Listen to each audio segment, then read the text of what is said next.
Hello, I'm Richard Ridge for Broadway World. Tony, Emmy, and Grammy Award winner Billy Porter is about to kick off his Black Mona Lisa Tour, Volume 1, and I caught up with Billy here at the legendary Sardi's. See, a change starts today. Well, first of all, it is a pleasure to catch up with you, my friend, here at Sardi's. I know, good to see you. How is everything? I am doing great. And look, yep. My little Sardi's, you know. That's cool. Everybody wants one. I know, and I already have one, my darlings. How cool is it to have that on the wall here at the legendary Sardi's? Well, you know, it's a dream come true. You know, one of my original dreams was the Broadway, conquering Broadway. And after 25 years, I was able to, you know, do that thing, originate a Broadway show, you know, originate a role in a Broadway show, and a spectacular one. Yeah. And, you know, I pinch myself every day. Gotta let these children know what time it is. 'Cause I've been there, done that, one night, just so you know, mama knows it best. How excited are you to be kicking off this tour? Oh, you know, speaking of original dreams, the other part of my original dream was to be the male Whitney Houston. And for those of you who don't know, my first R&B album came out in 1997. The industry was very homophobic at that time. And it just didn't work out for me. And blessedly, I had other avenues to go down, other roads to travel. And now I joke, I've come in the back way. Come in the back door, I'm signed again to Republic Records. You know, it's back to my sort of mainstream R&B, soul, pop, crossover music roots.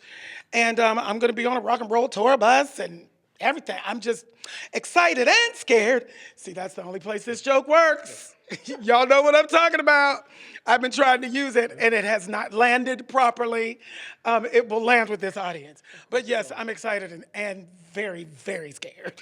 Well, listen, 25 cities. This is amazing. This is like old school. I know. Right? At a tour bus, right? On a tour bus with bunks on it, 12 people on the bus. I haven't even seen it. I haven't seen no pictures. I don't know what it looks like. I'm gonna take one suitcase and a toiletry bag and my computers. That's it. That's it? That's it. For me, for my regular clothes. Because I'm gonna be sleep, eat, show.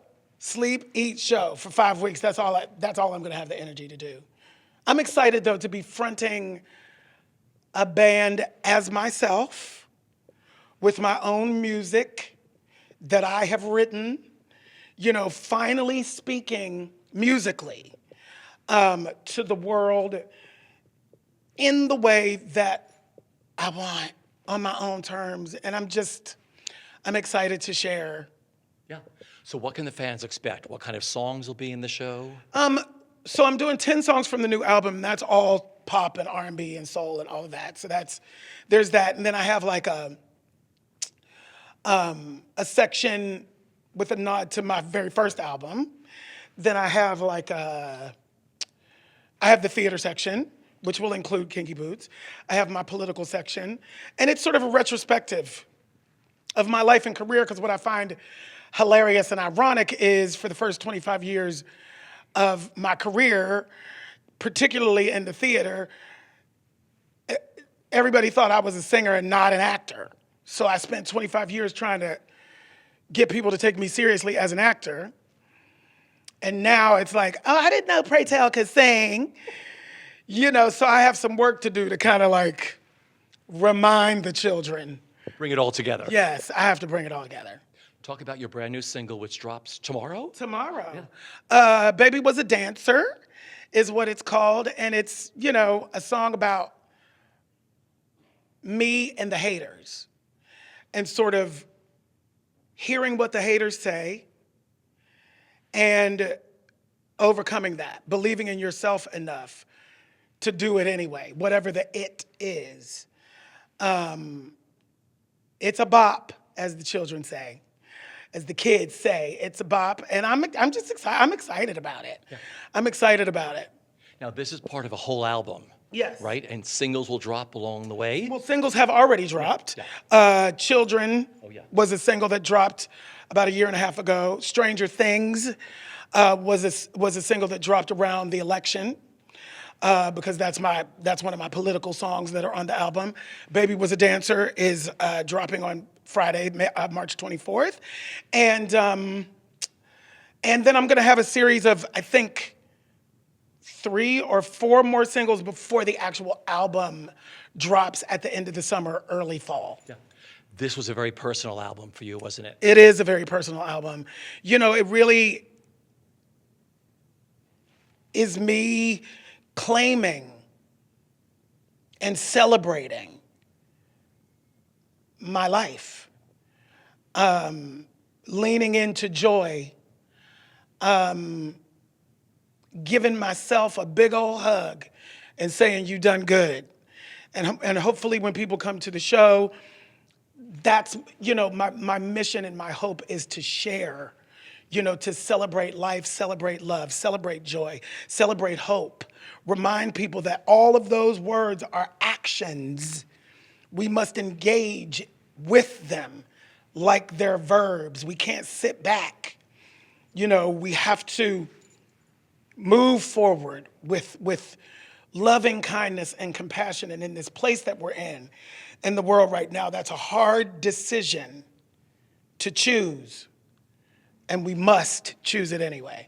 You were saying it was always a dream of yours. I always say things happen at the right time. Absolutely. And boy, is this the time for you to tour and to spread your love and your message and whatever else you give, because you're going to all these states. Yeah, I'm going to, yes, yeah. I am. I'm going to the South, and there's some people who, you know, I got 4 cities in Texas, and I'm not going to Florida, and so many people online were like, you're not coming to Florida because you hate us. It's like, no. That was a scheduling thing, because as an artist, it's my responsibility to go right into the vortex of the challenges. That's my point. That's the point. You know, so I'm excited to get to be able to go to some of these places where some conversations need to happen. Yeah. You're an inspiration to millions of kids and people who finally see themselves because of who you are. Oh, thank you. What that means to you.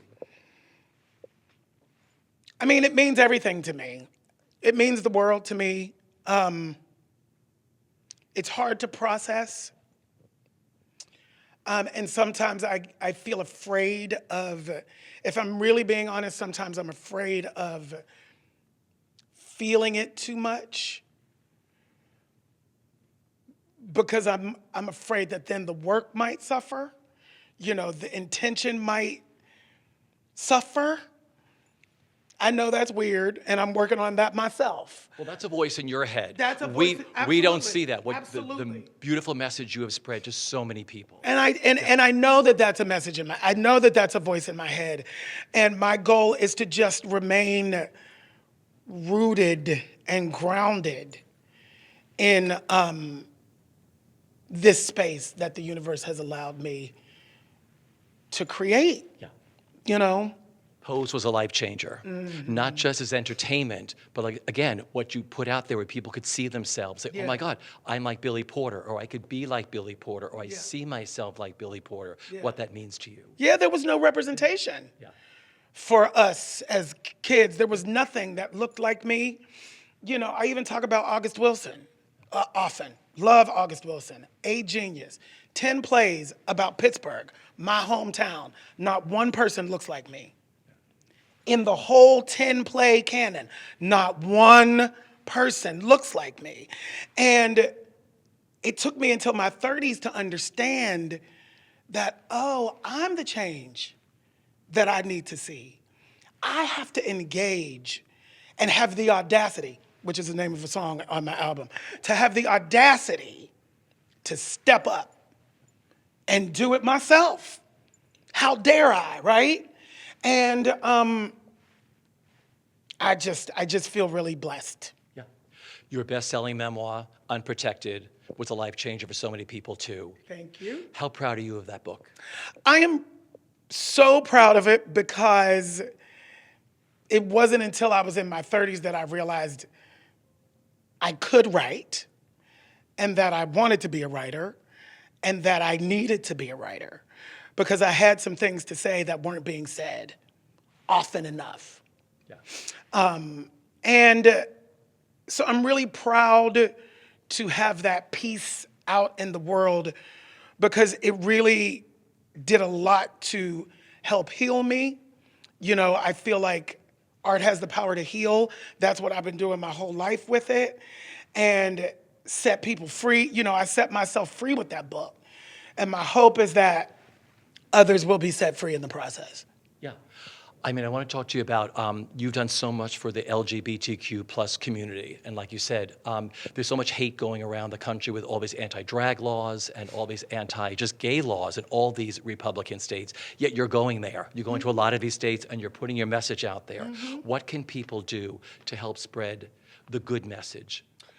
Well, the first thing I want to say, and it's a mantra that I want to spread around the world, is that the change has already happened.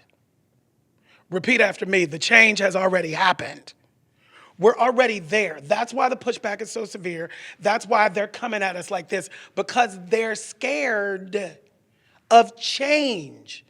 But like Tony Kushner says, the world only spins forward. In Angels in America, he said, it only spins forward. You can't put the toothpaste back in the tube, and we ain't going nowhere. So something is gonna have to balance itself out. And I know that art has the power to transform hearts and minds and souls from the inside out. And that is what I'm dedicated to. So finally, what are you looking forward to the most with this incredible tour? Being back out in front of people, fronting a band as myself, not a character, and singing my own music. I hope you're going to have a film crew on this bus with you on the whole entire tour, I hope. I hope so too. I'm working on it. No. Who knows? Billy, always a pleasure, my friend. Thank you. Have the best time on tour. Thank you.